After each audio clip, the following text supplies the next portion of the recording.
Terpujilah nama Engkau, di dalam nama Yesus Kristus kami berdoa dan mengucap syukur. Amin. Oke ya, kalau kita lihat settingan kursi di sini, thank you buat Asyir yang sudah menata kursi sedemikian rupa, ya. Karena kita akan siap-siap bulan depan kita bisa offline semua satu jemaat, ya. Kalau sekarang kita masih 7 grup ada di offline, 3 grup ada di online, makanya masih banyak kursi-kursi yang kosong. Tetapi yang namanya hybrid kita akan tetap buka, ya. Kalau ada yang sakit, kalau ada yang tiba-tiba ada di luar kota, ya, kita masih tetap buka online. Tapi buat kita, ya, mari kita semangat untuk kita bisa bertemu satu sama lain, untuk kita bisa berfellowship. Amin. Oke, ya, judul tema bulan ini adalah Undivided Heart. Ya. Dari mana tema ini diambil? Kita bisa lihat di Ezekiel 11 ayat 19 kalau dalam bahasa Inggris dulu ya, nanti baru terjemahan bahasa Indonesia. I will give them an undivided heart and put a new spirit in them. I will remove from them their heart of stone and give them a heart of flesh. Di bahasa Indonesianya adalah, aku akan memberikan mereka hati yang lain dan roh yang baru di dalam batin mereka. Juga aku akan menjauhkan dari tubuh mereka hati yang keras dan memberikan mereka hati yang taat. Ini adalah sebuah new covenant, perjanjian baru. Kenapa? Karena dari zaman ke zaman Tuhan ingin sekali dekat sama kita. Tuhan ingin sekali supaya setiap hati orang Israel, terutama bangsanya, bisa menyembah Tuhan. Hatinya satu untuk Tuhan. Tetapi di perjanjian sebelumnya, dari zaman Daud, ya, kita akan bisa mengenal dari hatinya Daud, dari bangsa Israel yang dipimpin oleh Daud. Saat itu perjanjian dengan Daud adalah, aku akan memerintah lewat kerajaan Daud.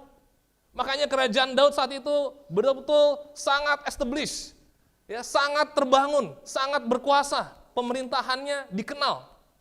Ya, tapi apa yang terjadi, kita di bulan ini akan belajar dari hati Daud, hati bangsa Israel yang mungkin juga bisa terganggu hatinya.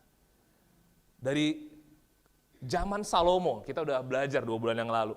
Ya. Habis itu zaman raja-raja, sudah terpecah 2 kerajaan Israel. Dan hati mereka untuk menyembah Tuhan, untuk hati mereka benar-benar satu untuk Tuhan, itu terbagi-bagi. Ya, sampai akhirnya Tuhan, 200 tahun Tuhan tunggu bangsa Israel, ternyata apa? Masih terbagi-bagi hatinya. Sampai akhirnya Tuhan bilang, ya udah saya buang. 200 tahun Tuhan menanti, hatinya nggak pernah satu untuk Tuhan. Akhirnya Tuhan buang, tapi dalam pembuangan itu, di buku Yehezkiel dia bilang, one day, suatu hari, saya akan kasih kamu, kalau memang hati kamu nggak pernah satu untuk saya, nanti saya kasih hati yang lain, hati yang baru. Undivided heart, lewat Kristus yang akan datang. Supaya apa? Waktu kita kenal dia, hati kita nggak pernah terbagi-bagi lagi. Lihat ya, kalau kita lihat dari sisi Tuhan berpikir, sisi Tuhan berencana, kita jadi kagum sama Tuhan.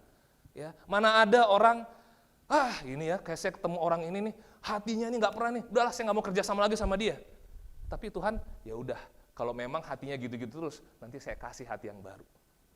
Berarti ya, Tuhan itu setia sekali.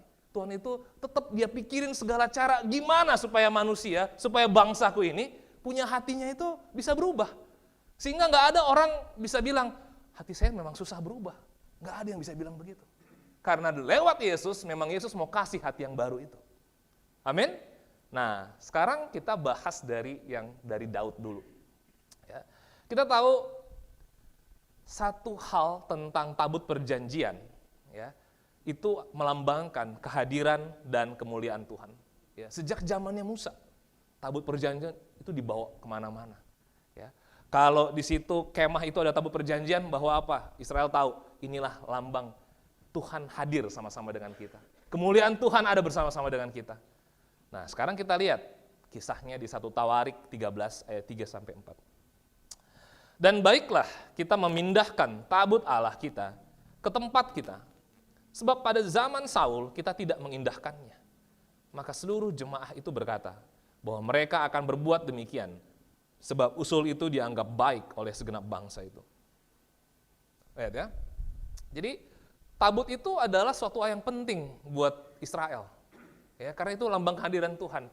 Zamannya Saul, itu sempat tabut itu sampai ke tangan Filistin. Ya, bahkan orang Filistin mengalami yang namanya kok jadi terkutuk karena ini tabut ini bukan buat kita ini.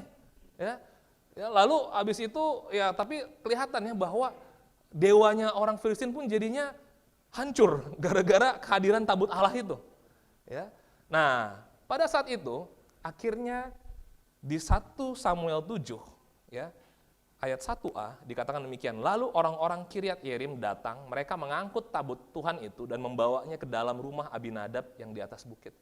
Jadi mereka nggak tahan sama tabut Tuhan itu. Udahlah, kita orang Filistin ini bawa balik aja lah, ya kasih aja di rumah Abinadab ya. Saat itu ya ada dikenal satu orang namanya Abinadab. Udah balikin lagi ke Israel. Ya, tapi tabut Tuhan itu di zaman Daud harusnya nggak di sana. Harusnya itu ada di Yerusalem. Harusnya itu ada di dalam kemah suci. Ya. Nah, makanya Daud punya rencana, ya udah, kita harus pindahin tabut Allah itu. Cuman masalahnya, tabut Tuhan itu udah ada di Kiryat Yearim. Ada yang tahu sudah berapa tahun di sana? Nggak dipindah-pindahin? 70 tahun. Nggak dipindah-pindahin. Ya, mungkin ada anak mereka udah dari lahir sampai mati, itu nggak pernah dipindah-pindahin tabut itu. Jadi mereka banyak generasi saat itu nggak pernah ngalamin, oh tabut Tuhan itu penting ya, nggak pernah ngalamin. Karena tabut Tuhan itu sudah ada di kota lain, di Kiryat Yearim. Ya.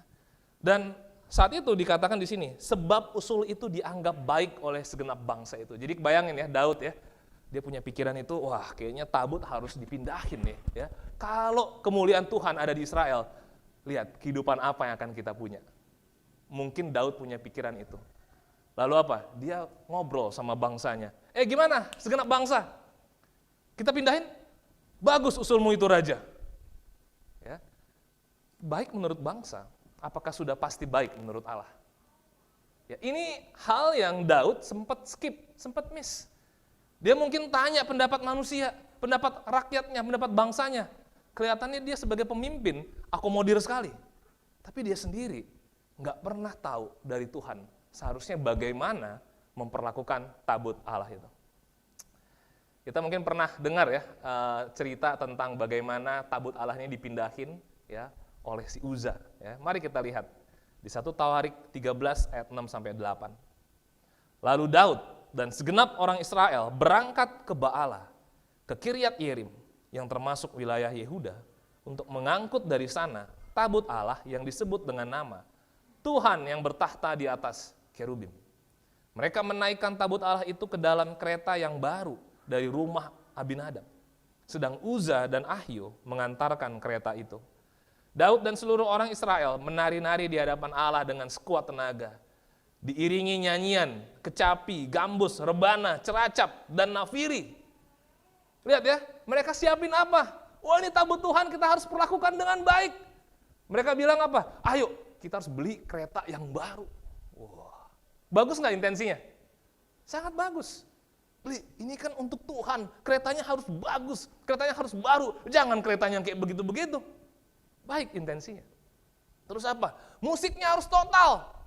Kurang apa tadi? Nggak ada kecapi, nggak ada gambus, nggak ada rebana, nggak ada ceracap, nafiri. Ayo, masa untuk Tuhan musiknya cuma begini? Ya, mereka benar-benar pikirkan itu. Fasilitas baru, musik total. Ya, terus dikatakan di sini Daud menarinya di hadapan Allah sekuat tenaga. Bayangin ya. Ku kan selalu, ini mungkin Daud gimana ya pokoknya. Wah, bersyukur sebab cinta. Pokoknya sekuat tenaga lah pokoknya. Kalau nggak keringat untuk Tuhan nggak afdol, gitu kan. Mungkin dia pengen begitu. Makanya tadi Pak Leo juga, ayo jemaat semangat. Ya. Dia mungkin ada roh Daud di dalam hatinya, gitu ya. Bagus, itu bagus sekali. Ya. Nah, tapi apa yang terjadi? Ya, apa yang terjadi? Kita lihat di ayat 9 sampai 11. Ya, ini masih pasal 13, sorry ya. Ketika mereka sampai ke tempat pengirikan Kidon, maka Uza mengulurkan tangannya memegang tabut itu. Karena lembu-lembu itu tergelincir, maka bangkitlah murka Tuhan terhadap Uza. Lalu ia membunuh dia. Oleh karena Uza telah mengulurkan tangannya kepada tabut itu, ia mati di sana di hadapan Allah. Wow, kaget. Daud kaget, udah keringetan muji Tuhan, Nyembah Tuhan udah keringetan, udah sekuat tenaga, kereta udah dibeli. Kok ada kejadian seperti ini? Terus penyembahan yang tadi nggak dihitung di hadapan Tuhan. Apakah Tuhan nggak lihat kita, hati kita baik loh. Kita mau pindahin tabut. Ya, dulu nggak ada yang pindahin tabut. Waktu kita mau pindahin tabut kok malah ada yang mati. Lihat ya, apa yang miss di sini? Ya, Uza juga waktu saat itu intensi dia baik. Tabut Tuhan jangan sampai jatuh. Hormat tabut Tuhan, tapi apa? Dia pegang, waktu dia pegang, mati dia. Intensi baik. Tapi lihat, ada hal yang mereka nggak ngerti tentang ketaatan sama Tuhan. Jadi, untuk kita, ya kadang-kadang, kita bisa punya satu istilah ya. Saya dari Kristen, dari SMA sampai sekarang. Ayo penyembahan dulu, penyembahan. Nah, pernah nggak kita dalemin ya, definisi penyembahan itu apa? Karena kalau buat saya waktu SMA, penyembahan itu artinya apa? Nyanyi buat Tuhan.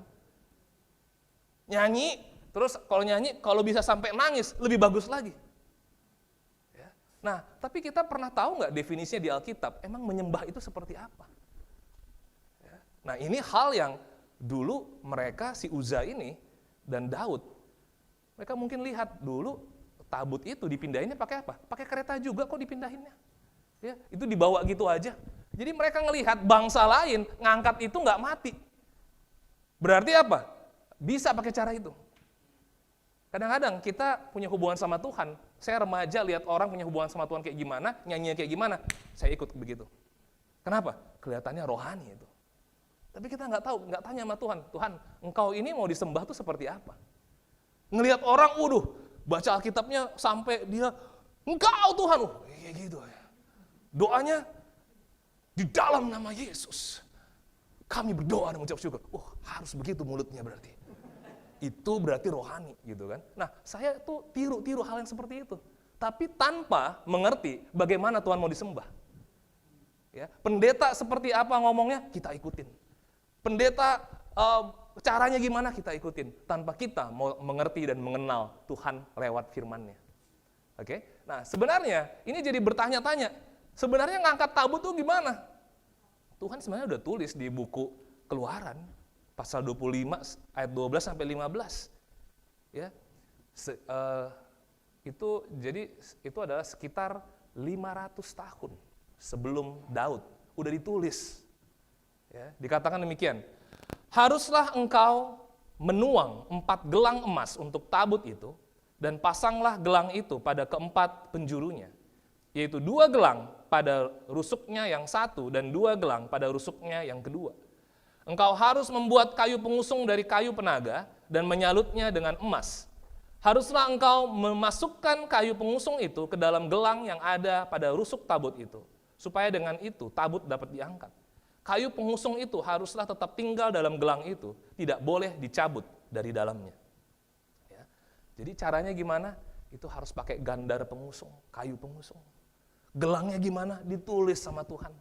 Nah, ini kadang-kadang kalau kita nggak ngerti ini, kenapa sih Tuhan kok kasih peraturan yang bikin ribet banget? Ya, ngangkat tabut aja harus kayak begitu.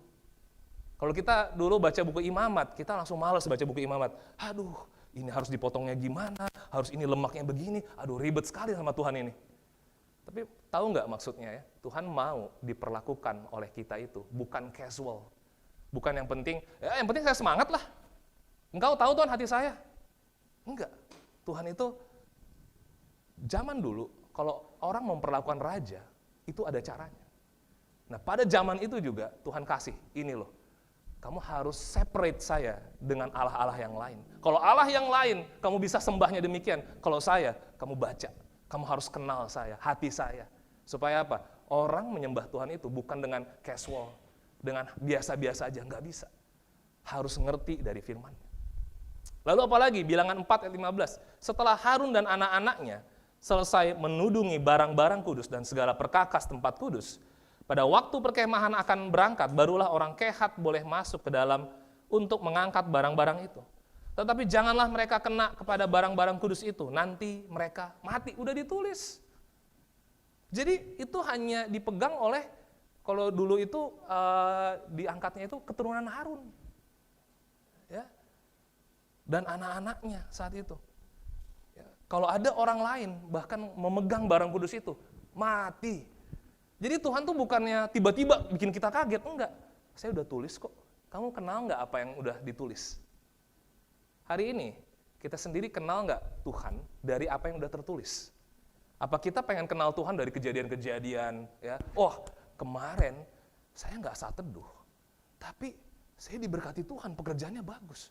Berarti nggak saat teduh pun, Tuhan tetap memberkati saya. Jadi kita menyimpulkan Tuhan lewat kejadian. Nggak pernah kenal Tuhan dari apa yang ditulis. Ya. Nah ini adalah hal yang kita perlu mengerti. Makanya kalau mau punya undivided heart, Tuhan mau kita, poin saya yang pertama adalah mengenal hati Tuhan dari firman. Dulu saya kenal hati Tuhannya dari pujian. Ya, lagunya enak banget, bagus banget. Tuhan tuh baik banget ya. Padahal lagu itu ditulis oleh orang, manusia. Dia punya perasaan tersendiri sama Tuhan, terus dia tulis. Terus kita menyimpulkan Tuhan dari pengalaman orang itu. Nah, bukannya nyanyi dan lagu itu bukan jelek, bukan. Tetapi Tuhan itu mau kita kenal dulu. Kalau dulu saya sekolah minggu, nyanyi dulu kan. Ayo nyanyi dulu, nyanyi. Nah, tapi apa yang di sekolah minggu kita bawa sampai dewasa. Akhirnya apa? Dekat sama Tuhan adalah nyanyi yang penting. Ya, yang penting begini, lihat Tuhan ada orang-orang itu bermasalah, mereka apa? Nyanyi, penyembahan. Oh, Tuhan mau kenal. Ya. Makanya di Matius 15 ayat 8 sampai 9 dikatakan demikian. Bangsa ini zaman Yesus, memuliakan aku dengan bibirnya, padahal hatinya jauh daripadaku. Percuma mereka beribadah kepadaku, sedangkan ajaran yang mereka ajarkan ialah perintah manusia. Lihat ya, orang begitu gampang pada saat itu ngomong lewat bibirnya, Tuhan baik, puji Tuhan, haleluya, haleluya. Ya, bibirnya Tuhan tahu, pujiannya baik. Tapi Tuhan habis lihat pujian, dia lihat hatinya. Hatinya dekat nggak sama saya? Atau ini cuma ngomong aja? Ya, Tuhan itu nggak bisa ditipu. Ya, dengan bibir kita mengucapkan, ya, kita pikir dengan kita ucapkan puji Tuhan, nanti Tuhan melunak hatinya. Enggak begitu Tuhan. Ya, ini bukan orang yang bisa dijilat Tuhan itu. Ya, Tuhan nggak bisa dijilat. Tuhan itu lihat, oke, bibirnya seperti itu, sekarang saya lihat, hatinya memang dekat nggak sama saya? Gimana orang bisa dekat kalau nggak kenal, betul nggak?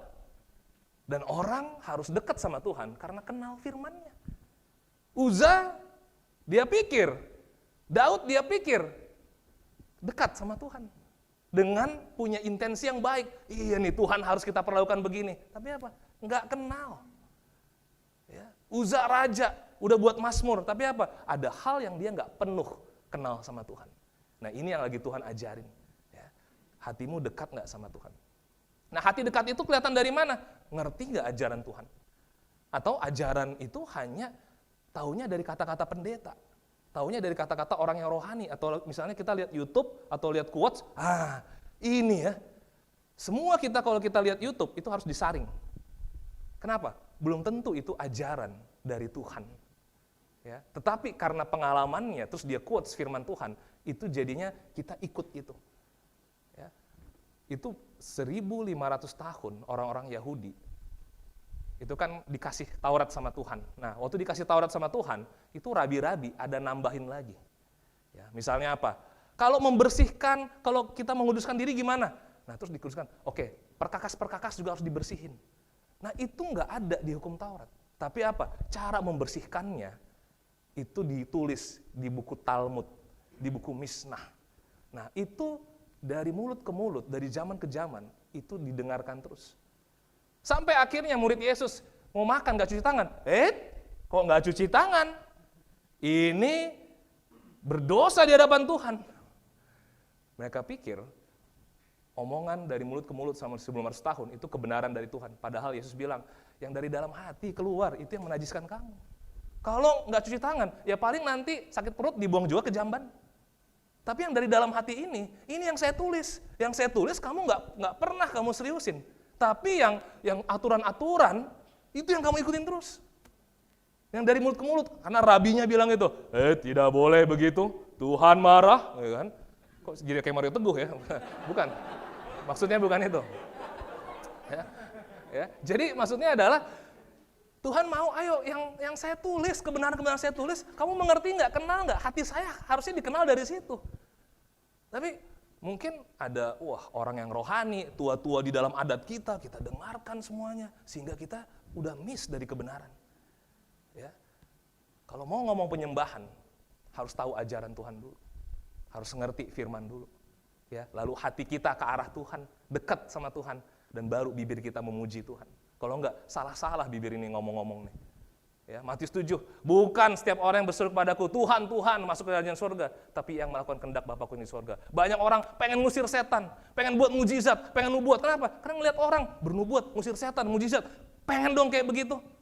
Tapi baca juga nggak pernah. Tuhan bilang, enyahlah engkau membuat kejahatan. Ya, jadi apa? Tuhan marah, Yesus marah. Daud dan Uza kurang kenal Tuhan, nggak penuh hatinya terhadap pengenalan akan Tuhan. Ya, mereka pikir siapa aja bisa ngangkut tabut, yang penting hatinya semangat. Ya, Tuhan tahulah hati saya semangat.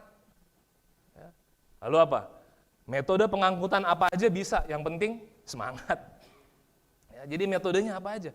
Letak tabut kan udah ada di rumah keluarganya selama 70 tahun, jadi biasa aja, udah hal yang casual, udah 70 tahun udah di sana. Yang penting tabut jangan jatuh. Tuhan pasti ngerti kok intensi saya, kan saya baik. Udah mau jatuh tuh tabutnya, saya pegang. Ya, pasti Tuhan senang sama saya. Kenapa? Saya membela kemuliaan Tuhan. Enggak, salah ngerti dia. Ya. Kita mau kenal Tuhan lewat perasaan kita. Kalau perasaan indikatornya adalah apa? Saya feel good nih. Ya, dulu saya datang ke gereja, lagunya nggak buat saya feel good sama Tuhan. Kurang ada rohnya. Roh itu bukan karena lagu. Roh itu kita kenal firman, itu roh itu tinggal dalam kita. Nggak usah ada lagu nggak pengaruh, nggak akan tergoncang. Mau ada masalah nggak ada masalah, Tuhan itu tetap ada karena kita kenal. Jadi nggak perlu diutak-atik karena lagunya atau karena lightingnya membuat kita bisa merasakan hadirat Tuhan. Kalau hati kita baru semangat gara-gara itu, berarti ada yang something wrong kita kenal Tuhannya. Ya. Orang datang ke gereja nggak perlu di entertain dengan ada dance-nya dulu, ya, ada videonya, hati jadi boom sama Tuhan. Wah, kalau kita andalkan itu terus ya, sampai lama-kelamaan pun kita nggak akan pernah kenal Tuhan. Ya. Bukan perasaan, tapi kenal. Ya, kadang-kadang bisa gini kan, perasaan pernah kenal ya dulu. Ya. Itu perasaan aja. Kalau kenal tuh, saya ingat kamu, saya tahu kamu. Ya kan, kamu yang ini dulu kan, itu kenal. Kalau perasaan berarti nggak sepenuh hati kenalnya. Ya, nggak pernah diingat juga. Ya, sama Tuhan tuh bisa kayak gitu kita. Perasaan dulu Tuhan gini deh, ya. Kok sekarang gini? Nggak tahu juga sih ayatnya di mana. Tapi perasaan pernah ada sih ayat kayak begitu. Sering banget kayak begitu. Ya nggak kenal. jangan dirasa-rasa. Ya, nah makanya dampak reaksi Daud apa? 1 Tawarik 16, 11-12. Daud menjadi marah karena Tuhan telah menyambar Uza demikian hebatnya. Maka tempat itu disebut orang Peres Uza sampai sekarang. Pada waktu itu Daud menjadi takut kepada Allah. Lalu katanya, bagaimanakah aku dapat membawa tabut Allah itu ke tempatku? Lihat ya, dampaknya apa kalau nggak kenal Tuhan? Jadi gampang marah. Jadi rasa takut, aduh takut nih, Tuhan berkatin nggak ya? Tuhan berkatin nggak ya? Tuhan lindungi nggak ya? Karena nggak kenal. Aduh marah, kok Tuhan perlakukan begini? Kok Tuhan biarkan ini terjadi? Saya marah, ngambek sama Tuhan. Orang saya udah saat teduh tiap hari. Dia pikir, kita pikir, ya, dia butuh setoran saat teduh kita. Ya. Tapi lihat ya, Daud itu pikirannya gini, bagaimana aku dapat membawa tabut Allah itu ke tempatku? Nah ini motivasinya apa? Ya, seharusnya adalah Daud ada hal yang saya nggak kenal tentang Tuhan. Ada hati saya yang miss tentang Tuhan. Ya, tapi Daud tujuannya adalah gimana supaya tabut ini sampai. Kadang ya manusia ya pikirnya adalah goalnya terus. Hasilnya harus kayak gini. Ya, harusnya berkatnya begini. Kita pikir supaya berkat Tuhan itu ada, berkat Tuhan itu ada. Tapi apa? Bukan lihat hati saya udah penuh nggak sama Tuhan. Undivided heart nggak sama Tuhan. Apa yang saya miss di dalam mengenal Tuhan? Ini yang Daud perlu punya. Makanya poin kedua saya adalah memperbaiki hati dan taat firman. Orang yang undivided heart adalah bukan hanya kita jadinya kenal hati Tuhan lewat firman. Banyak orang kenal lewat firman, tapi apakah gampang nggak memperbaiki hatinya? Ya, kadang-kadang ya, karena ada pekerjaan kita yang bikin kita sibuk, kadang ada masalah yang harus kita urus, kita nggak sempat lagi perbaikin hati kita di hadapan Tuhan. Aduh Tuhan, ntar dulu lah, ini harus dikerjain dulu. Ntar ya Tuhan, Engkau tahu hatiku Tuhan. Saya tuh mau dekat selalu sama Engkau. Engkau tahu. Ya, tapi Tuhan juga pasti ngerti lah saya lagi sibuk. Ya kalau kita begitu, ya perbaikin hatinya. Ya. Mari kita lihat 1 Tawarik 15, dua pasal setelahnya. Ayat 13-15. Sebab oleh karena pada pertama kali kamu tidak hadir, maka Tuhan Allah kita telah menyambar di tengah-tengah kita, sebab kita tidak meminta petunjuknya seperti seharusnya. Jadi para imam dan orang-orang Lewi menguduskan dirinya untuk mengangkut tabut Tuhan, Allah Israel. Kemudian Bani Lewi mengangkat tabut Allah itu dengan gandar pengusung di atas bahu mereka, seperti yang diperintahkan Musa, sesuai dengan firman Tuhan. Lihat ya, Daud mulai 2 pasal itu, ya, dia mulai perbaikin hatinya. Memang ada kesibukan dia ya, ada perang atau apa, tapi waktu saya lihat di pasal 15, kok udah berubah hatinya. Berarti dia ada waktu untuk bisa merenungkan, memperbaiki diri dia. Dia udah mulai, kemarin saya marah sama Tuhan, kemarin kok saya jadi takut. Nah itu mulai jadi penting buat Daud. Ya, berarti kemarin itu ya, saya tuh hanya minta petunjuknya tuh lewat rakyat aja waktu itu. Gimana ide saya? Setuju? Setuju bro. Ya, tapi saya nggak lihat dari firman Tuhan. Waktu saya lihat, wah ternyata harus pakai gandar pengusung. Harus keturunan Harun, amin. Apa aja yang firman katakan, saya mau taat. Kenapa? Itulah penyembahan. Penyembahan bukan hanya bibir aja, tapi firman nggak ngerti, nggak bisa. Ya, Daud dididik lagi sama Tuhan, baca firman. Ya, kamu maunya saya ngomong langsung ya sama kamu? Enggak, baca itu Taurat. Udah Taurat dikasih kok nggak dibaca. Waktu dia baca baru dia tahu. Oh iya, harus menguduskan diri kita ya. Hati kita yang penting dikuduskan. Oh, mulai dia. Kita masih ingat ya, arti menguduskan diri artinya apa? Kita separate, pisahkan hati kita. Hati kita ini hanya untuk Tuhan. Undivided. Kalau hati kita masih terbagi-bagi, masalah ini, masalah itu. Tapi apa? Tentang Tuhannya kita nggak terlalu fokus, nggak terlalu nomor 1 lagi. Kuduskan dirimu. Minggu lalu kita belajar tentang Tuhan udah kasih Roh Kudus penolong. Ya, zaman sekarang ini karena kita percaya Yesus, ya kita belajar, kita dibaptis, kita dapat Roh Kudus. Roh Kudus itu yang nolong kita supaya apa? Kita sendiri jadi dekat sama Tuhan. Kita sendiri jadi ingat lagi, iya ya, kemarin saya saat teduh ini, kemarin saya diajarin ini, itu Roh Kudus mau ingetin lagi, mau kuatkan lagi. Ya. Nah, jadi itulah menguduskan diri. Ya. Hampir adanya kejar cara Tuhan. Terima kasih istriku. Terima kasih Asyir tadi ya. Mungkin Roh Kudus mengingatkan.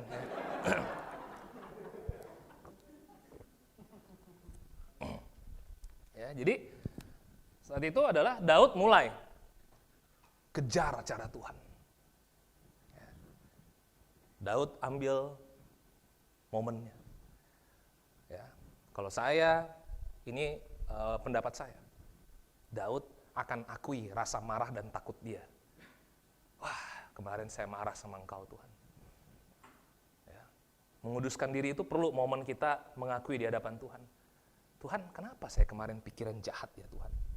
Kadang-kadang kita justru hanya mikir-mikir begini, aduh dosa lagi saya pikiran jahat. Tapi untuk punya hubungan sama Tuhan, Tuhan kemarin saya ada pikiran jahat, saya akui Tuhan di hadapan Engkau Tuhan. Ini seperti kita berhadapan dengan Raja Tuhan kita, lalu mungkin kita nggak berani menengadah ke atas, tapi kita tahu hati Tuhan itu nggak suka dengan pikiran kita. dan kita akui. Ini bukan tentang, ya Tuhan tahulah saya pikiran jahat, ya udahlah saya jalan aja dulu. Akui. Akui kelemahan kita di hadapan Tuhan. Akui dosa kita. Ya. Apalagi kita sekarang ngerti fellowship. Kita bisa punya circle, kita akui. Aduh, kemarin tuh saya punya kesombongan loh. Saya pengen mengakui ini. Kenapa? Kenapa kita gunakan fellowship kita? Karena kita respect sama Tuhan. Tuhan udah kasih fellowship untuk kita saling mengakui, tapi kita nggak saling mengakui. Berarti apa? Mau Tuhan kasih fellowship kok, nggak kasih fellowship, nggak ada gunanya buat saya. Ya, hati kita jadi kebas sama Tuhan. Oke? Lalu apa? Memohon ampun untuk hati dan perilaku yang lama. Tuhan, sorry. Kalau Daud tetap marah, ya nggak mungkin dia mau cari cara Tuhan, nggak mungkin. Ya, kenapa? Karena marah dan takut itu biasanya ngebuat orang jadinya capek. Udahlah, ntar dulu lah, mendingan saya kerjain apa yang saya bisa kerjain aja. Ini yang berhasil. Kayaknya ikut Tuhan ya, nggak ada berhasilnya saya, gagal melulu. Nah itu yang membuat, karena hati itu nggak dikuduskan, hati itu nggak dibereskan dengan Tuhan. Akhirnya apa? Kita mengerjakan segala sesuatu dengan terpaksa, dengan capek, dengan marah, dengan takut. Ya. Lalu setelah itu apa? Kejar pikiran Tuhan.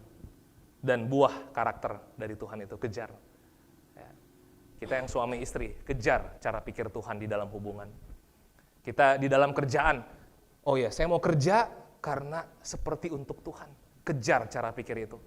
Kalau kita pas di kerjaan masih ada pikiran, saya pengen manipulasi orang itu, aduh saya nggak suka bos itu, beresin hati kita. Kenapa? Karena kita nggak bisa hidup dengan hati yang seperti itu. Ya, jangan biarkan itu, ya. Tapi Israel sudah biasa 70 tahun biarin tabut itu di sana dan gak respect kemuliaan Tuhan. Ya. Next, ayat 16, pasal 15. Daud memerintahkan para kepala orang Lewi itu supaya mereka menyuruh berdiri saudara-saudara sepuak mereka, yakni para penyanyi, dengan membawa alat-alat musik seperti gambus, kecapi, dan ceracap, untuk memperdengarkan dengan nyaring lagu-lagu gembira. Wah, lihat ya. Daud mulai udah beresin hatinya, udah beresin pikirannya, ngerti ajaran Tuhan, udah mulai kenal hati Tuhan. Sekarang apa? Dia mau memuji dengan bibir, terus dia langsung berkreatif. Oke, kita harus berdiri ini. Kita harus siapin lagu-lagu yang gembira karena ini Tuhan kita.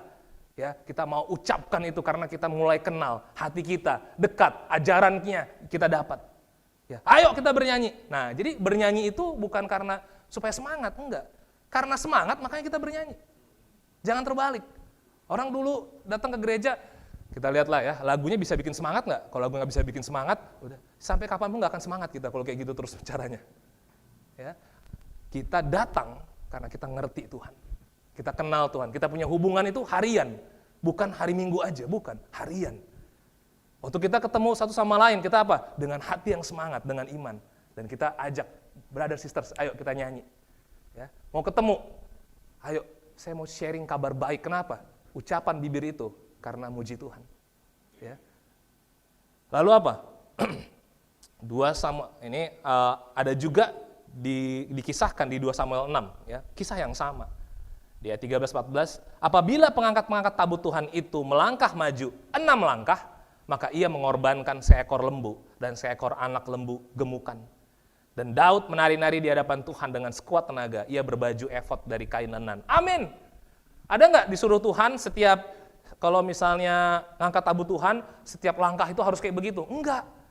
Tapi ini adalah memberi lebih Daud. Karena saya mulai kenal hati Tuhan, saya mau kenal ajaran Tuhan, saya mau lebih dari apa yang difirmankan. Setiap 6 langkah, bakar korban.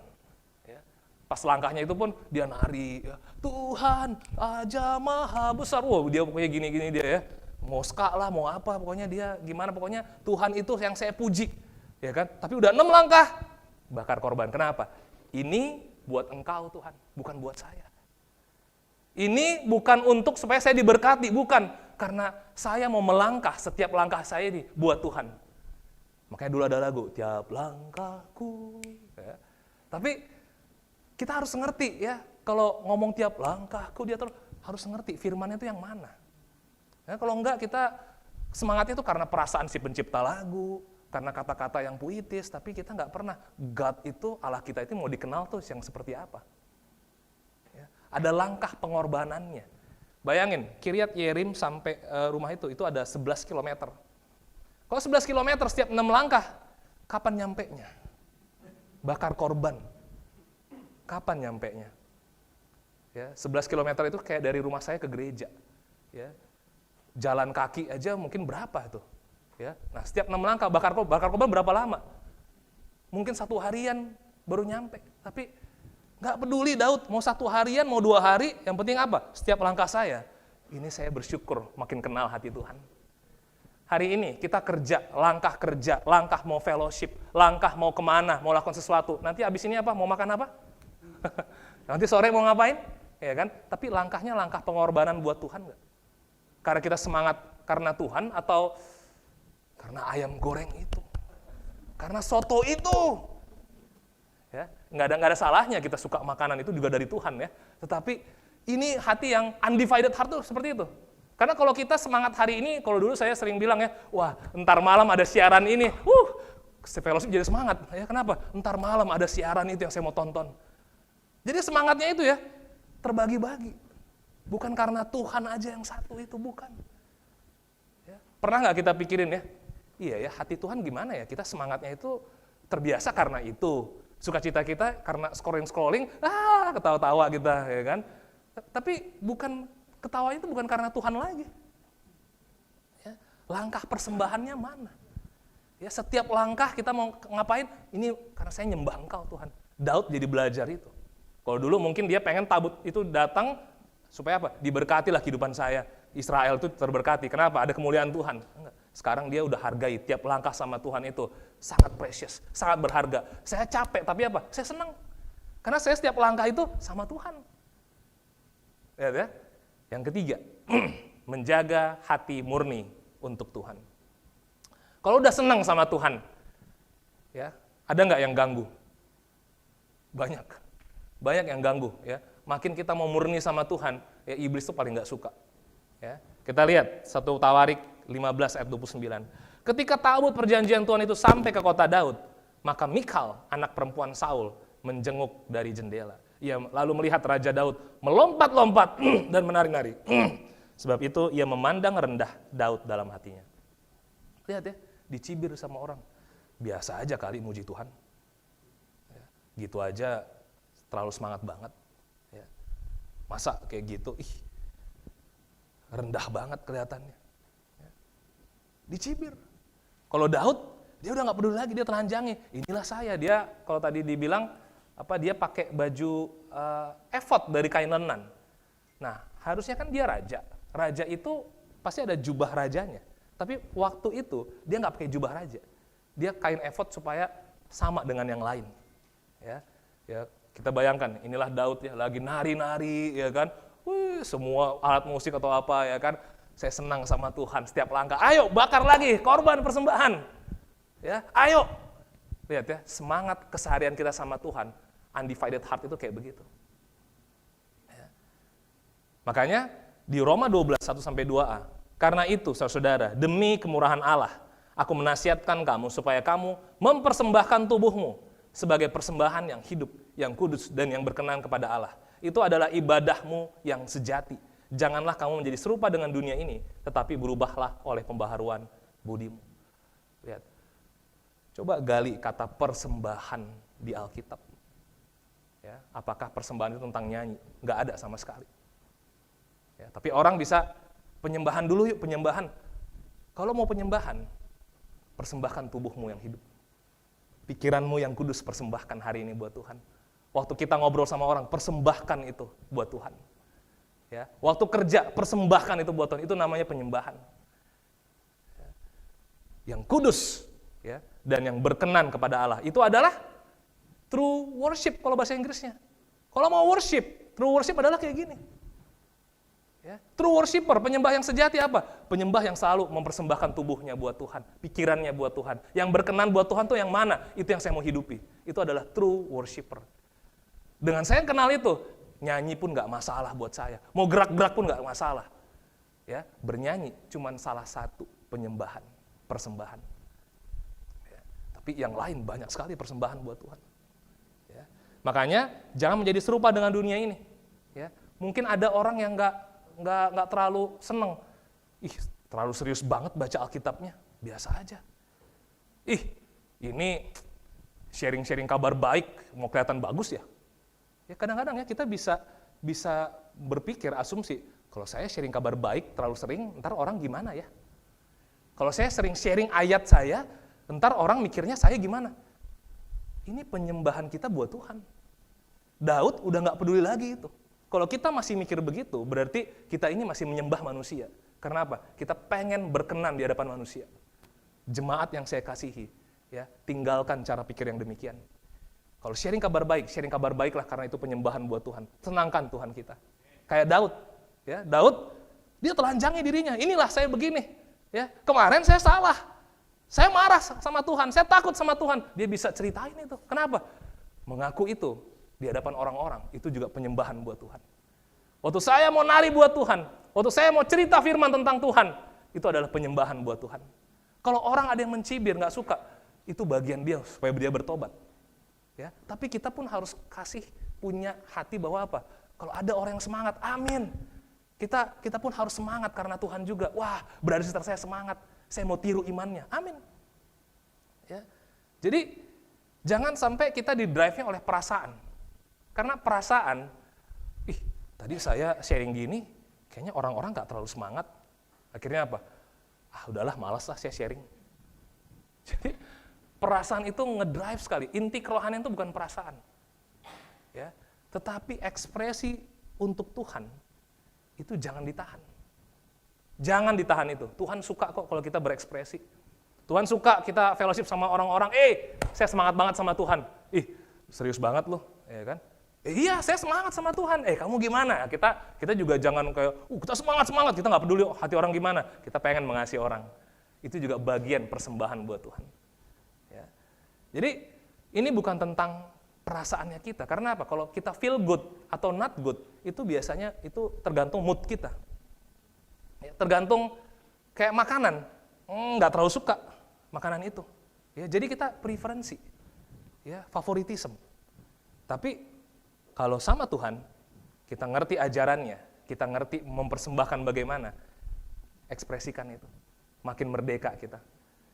Oke, jadi hari ini kita mengerti tentang undivided heart, ya, yaitu mari kita kenal hati Tuhan dari firman. Ya, kita punya budaya personal time with God. Mari kita semangat dengan itu. Ya, kenal firman tiap hari. Kenapa? Tunjukin itu sama Tuhan bahwa saya mau tulus Tuhan sama engkau. Ya. Lalu apa? Memperbaiki hati dan taat sama firman. Ya. Ambil momen, apa yang saya mau perbaiki. Jangan seminggu lewat, nggak ada hati yang mau diperbaiki. Kenapa? Karena iblis itu selalu mau bikin kita hanya rutin aja sama Tuhan. Bikin kita, yang penting datang deh, setor. Tapi hati kita nggak ada. Oke? Kalaupun belum ada hatinya, sangkal diri dulu aja. Ya, orang banyak berpikir, kalau sangkal diri itu nanti saya jadi nggak tulus. Sangkal diri itu adalah hati yang paling tulus kepada Tuhan. Kenapa? Karena misalnya apa? Saya sama Febri mau sih minta maaf, tapi hati belum beres. Tapi saya mau ngomong dulu bibir saya nih, mau minta maaf, tapi mata belum lihat, ya kan? Tapi itu adalah bentuk penyangkalan diri. Kenapa? Karena nggak ada orang yang langsung terlatih, langsung minta maaf gitu, nggak ada. Ya, tapi kalau kita tunggu dulu sampai tulus hati, ya kan? Itu masih 2 bulan namanya. Ya, tapi dengan menyangkal diri itu bikin kita apa? Kenapa saya mau nyangkal diri? Karena saya kenal hati Tuhan, saya menghargai hati Tuhan. Sama dianya belum beres, tapi karena saya mau ngasihi Tuhan, nyangkal diri itu jadi ada. Waktu kita sangkal diri, perbaikin diri, lama-lama hati kita benar-benar full, penuh. Sama orang-orangnya Tuhan pun bisa gampang kita mengakui, bisa gampang memaafkan, bisa gampang mempersembahkan. Tapi nggak ada tanpa penyangkalan diri. Makanya Yesus bilang, setiap orang yang mengikut aku, ya harus menyangkal dirinya setiap hari. Kalau cuma seminggu sekali, nggak jadi itu. Setiap hari sangkal diri. Ya, dan pikul salibnya setiap hari. Amin? Undivided heart. Mari kita mulai bulan ini dengan semangat, dengan hati kita yang penuh sama Tuhan, dan kita belajar setiap harinya berjalan untuk mempersembahkan yang terbaik sama Tuhan. Mari kita bersatu di dalam doa. Tuhan Allah Bapa kami Tuhan, Kami mengucap syukur karena pada hari ini Bapak, kami boleh Tuhan digali Tuhan hati kami Bapak. Daud Tuhan sudah menjadi raja Tuhan. Sudah sepertinya kenal Engkau Tuhan. Tapi raja pun itu pun masih dididik sama Engkau Tuhan. Apalagi kami Bapak. Kami bersyukur karena di zaman Kristus Yesus saat ini Bapak, kami dikaruniakan Roh Kudus Bapak. Untuk kami bisa lebih cepat lagi kenal hati Engkau. Untuk kami bisa merasakan lebih Tuhan tentang firman Engkau Tuhan. Dibandingin perasaan kami Bapak. Dan biarlah Tuhan kami semangat karena itu Tuhan. Biarlah Tuhan pembacaan firman kami membuat kami mau kenal Engkau Tuhan. Biarlah Tuhan kalau ada Tuhan hari-hari di mana kami berbenturan Tuhan dengan kejadian-kejadian Tuhan. Ajar kami untuk rendah hati dan kami mau mengakui Bapak, menguduskan diri kami Bapak, memperbaiki hati kami Tuhan. Itu yang terutama Tuhan dibandingkan goal kami. Result yang kami mau Bapak. Dan biarlah Bapak kami menjaga kemurnian hati itu Tuhan. Karena setiap harinya banyak Tuhan hal-hal yang mau mengganggu hati kami. Tapi enggak ada itu bergoncang Tuhan. Walaupun bumi bergoncang, walaupun gunung-gunung beranjak Bapak. Tapi mengenal kasih setiamu Tuhan, itu yang membuat hati kami tergerak dan kami punya undivided heart buat Engkau Tuhan. Ajar kami Tuhan setiap hati di sini. Terpujilah nama Engkau, di dalam nama Yesus Kristus. Kami berdoa dan mengucap syukur. Amin.